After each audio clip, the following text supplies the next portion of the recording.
की सड़कें संघर्ष से सूनी हो जाएंगी, उस दिन आपके देश का सिस्टम आवारा हो जाएगा।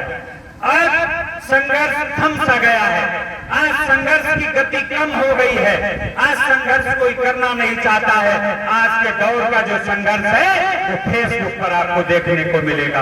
आज के दौर का जो संघर्ष है वो आपको इंस्टाग्राम पर देखने को मिलेगा।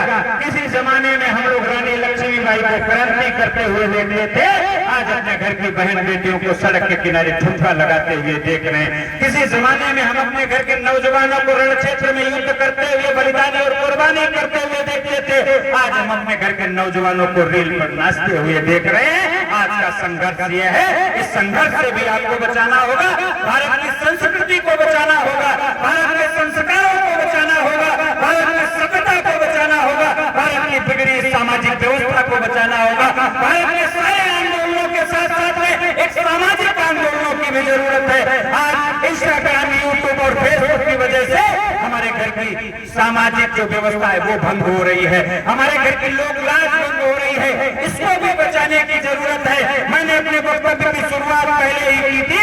आज भारत की फसलें भी संकट में है और आज भारत की नस्लें भी संकट में है। अगर आप इन फसलों और नस्लों को नहीं बचा पाए तो पहले तो सोने की चिड़िया भारत हुआ करता था, आज काहे की चिड़िया, आज राजनीति की चिड़िया है। आज राजनेता जैसे चाहते हैं वैसे नचाते हैं, जबकि भारत में सिर्फ 3 धुरी हैं, चौथी कोई धुरी भारत में है नहीं। पहली धुरी लोकतंत्र में भारत का किसान है, भारत की आवाम है, भारत की जनता है, जिसको भारत के मालिक के नजरिए से देखा जाता है, और दूसरी धुरी में भारत के राजनेता हैं जिनको सेवक का दर्जा दिया गया है, और तीसरी धुरी में भारत के प्रशासन की कुर्सी पर बैठे प्रशासन के नौकर हैं। आज मालिक दर दर भटक रहा है, सेवक बड़ी बड़ी गाड़ियों से घूम रहा है। आज मालिक के घर में सेंध लग रही है, सुरक्षा सांसद विधायक को मिल रही है। आज प्रशासन के जो नौकर हैं वो चाहे आपके गांव में चौपाल करें और चाहे आप उनके ऑफिस में जाओ, नौकर कुर्सी पर बैठेगा, मालिक हाथ जोड़ करके बाबूजी बाबूजी करके गिड़गिड़ाता हुआ मिलेगा। काहे के मालिक है? घंटे के? अरे मालिक का तो ये फर्ज है, जब मालिक किसी ऑफिस में जाए तो नौकर को खड़ा हो जाना चाहिए, लेकिन वही मालिक जब जाता है तो नौकर नहीं खड़े होते हैं।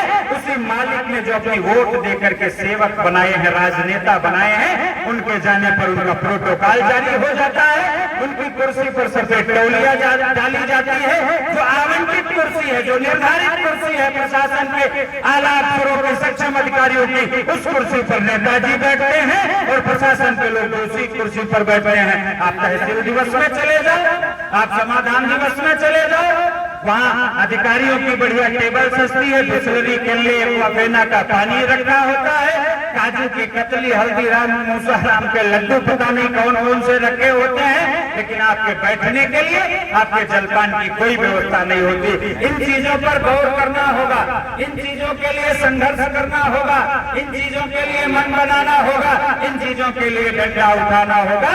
जब तक लाठी नहीं उठाओगे तब तक जहरीले नागे काबू में नहीं आएंगे, तब तक बिगड़े साड़े अपनी हद में वापस नहीं आएंगे। इन बिगड़ैल लोग आज भारत में बिगड़ैल सांडों से समस्या नहीं है, आज भारत में आवारा जानवरों से समस्या नहीं है, आज भारत की समस्या आवारा सिस्टम से है, बेलगाम लोगों से है।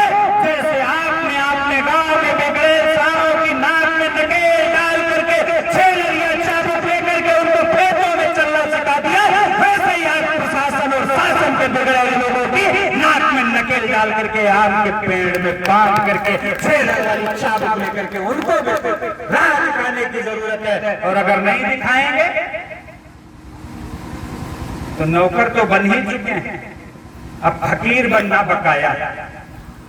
अभी देश का पेट भरते थे, थोड़े दिन के बाद वक्त ऐसा आएगा कि कटोरा आपके हाथ में होगा। देश का पेट भरने वाला किसान, देश का पेट भरने वाला भगवान, देश का पेट भरने वाला अन्नदाता, इस भारत का भाग्य विधाता, भारत में सरकारें बनाने वाला मतदाता, भारत की व्यवस्था को चलाने वाला करदाता अपने हाथ में कटोरा लेकर के अपने पेट की भूख बुझाने के लिए, 2 वक्त के निवाले के लिए दर दर की ठोकरें खाता मिलेगा।